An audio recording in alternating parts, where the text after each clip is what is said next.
Los Airbus se vuelan con una palanca al costado del piloto llamado side stick, como se muestra en este video.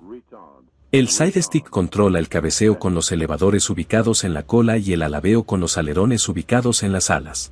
Aquí estamos realizando el aterrizaje y podemos ver el control del piloto por medio del side stick.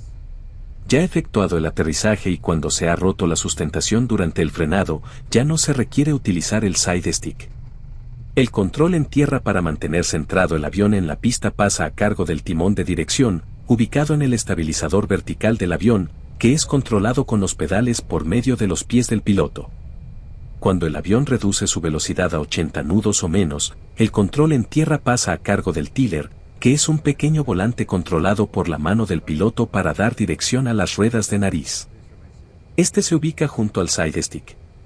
Y con él se guiará la aeronave desde el desalojo de pista hasta el área de parqueo.